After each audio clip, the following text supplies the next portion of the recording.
Everyone, we've got a screen hog this morning. Come on, come out of the road. Okay, say hi to Panda.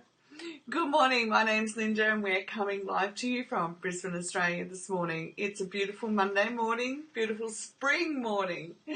And this week we're going to do a series on grief, okay?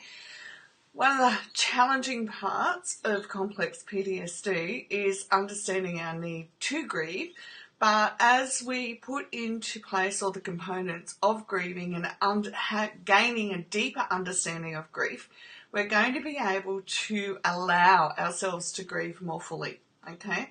So, part one today, gang.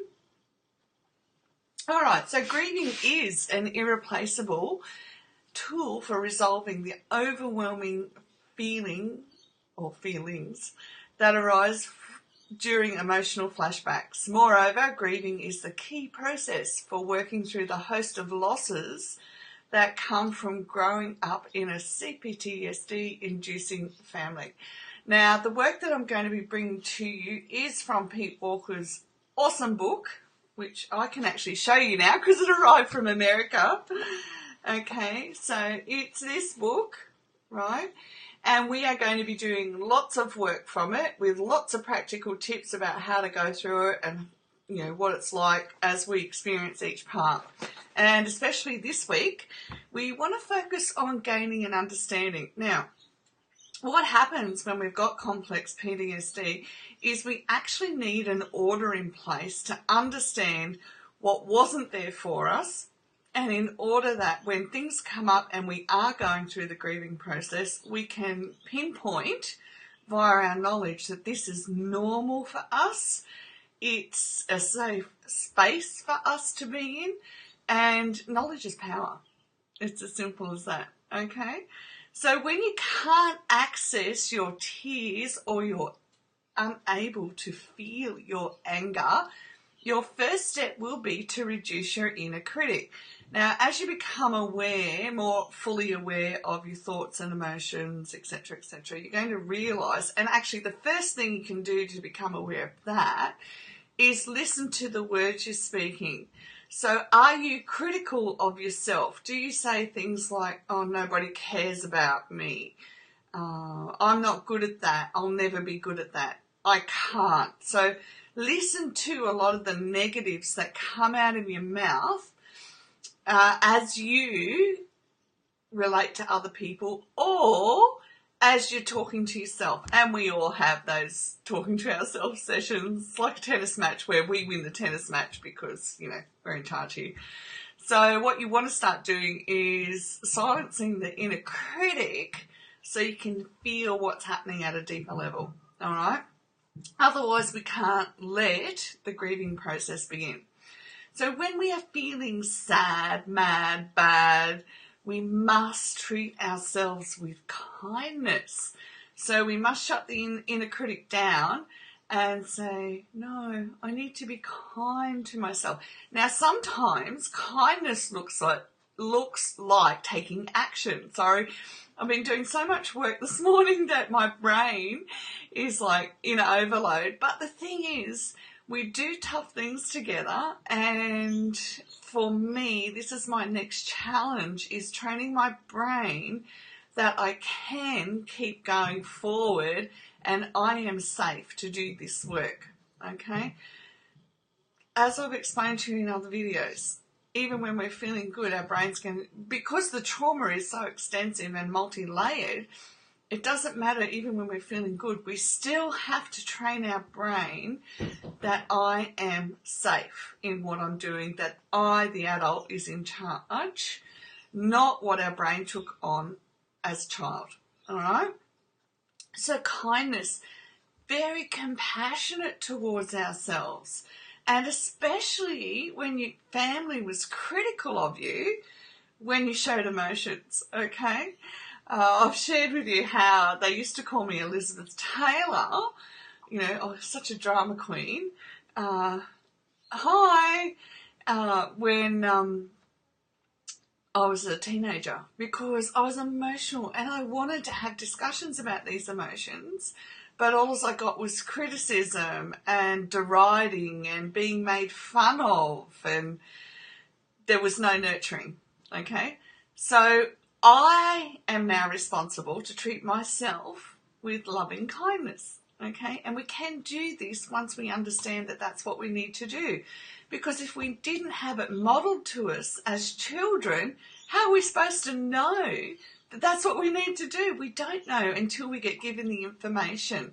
So we want to be very, very gentle and very kind to ourselves, have self-compassion. It's necessary to grieve when we are caught in an emotional flashback and or we had the realization of the loss of our attachment needs never being met. We will go through, not this week with grief, but we will go through what our attachment needs are or were as a child that were never met, okay? Crucial grieving points exist around key childhood losses. The most essential of these being the deaths of our self-compassion, our self-esteem.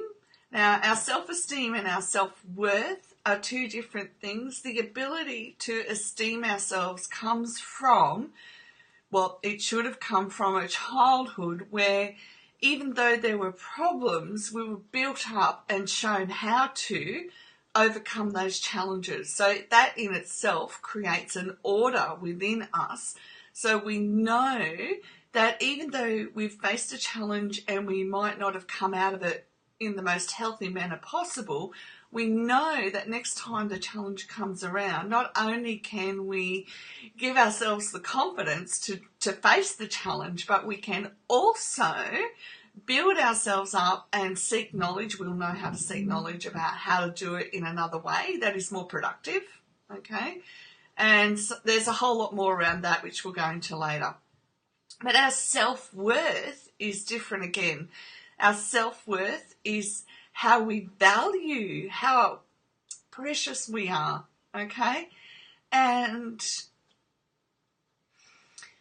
our self-worth means that we can see and understand intrinsically within us our value. Our value as somebody who contributes to the people around me, to society. Look, let's just start with, one person around us, how we add value to their lives, because I am valuable, okay?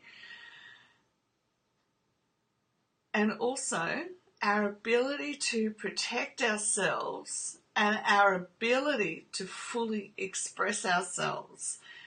One of the things that gets taken away is our understanding that we can protect ourselves because we're not taught how to, okay? And especially if you go through deep trauma like sexual abuse, the power and the understanding of how to protect yourself is all stripped away, okay? And we need to do a whole bunch of work around that, and that's okay because we can. And the ability to fully express ourselves, well, if you came out of a family like mine, they kept family secrets, and emotions especially were kept secret, okay? We didn't talk about emotions, and that went on for many, many generations. So it was handed down from both sides of my family. I can see that happening. And I've told a story about how when my grandmother, even though she was only 2 minutes, she'd travelled from interstate 13 hours away, and even though she was only 2 minutes down the road, and she'd been there for 3 weeks, and I rang her because I was just devastated. My favourite grandmother's been here for 3 weeks, and I hadn't even been able to see her. I was so highly emotional. And at the end of our conversation, I'm like, can I come and see you? And her answer was, well, yes, as long as you keep it all those emotions locked away. Like, we're not having that discussion. And that same grandmother, actually, I have another story about that. When my grandfather died, so her husband, he died, and I went down, and this is how close we were, when things happened. I was the one that was there, and sorry, a bit emotional. when my grandfather died, and we were going to, well, we had a choice whether we wanted to go and see him and say goodbye before the funeral, which I did. I actually find that very comforting to see the person when they're deceased, because I found that you can see that they're very peaceful. Okay, so then we get in the car the next day to go to the actual funeral service, and I'm sitting next to my grandmother, and she says, "Don't cry." And I'm like, why not? Like, you know, I love my grandfather. Why would I not cry at his funeral? And she says, well, I don't want you to cry because then, you know, it'll upset me. And I'm just like, oh, wow. So I literally sat next to her during that whole funeral service and kept it together.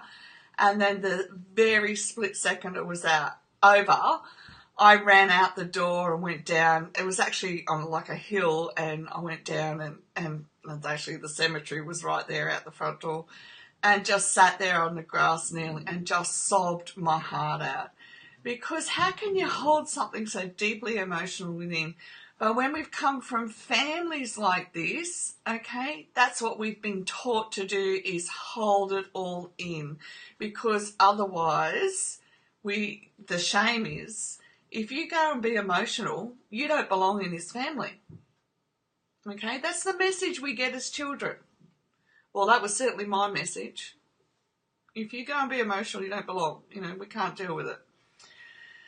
So our unresolved grief at deeper levels exists around nurturance or lack thereof.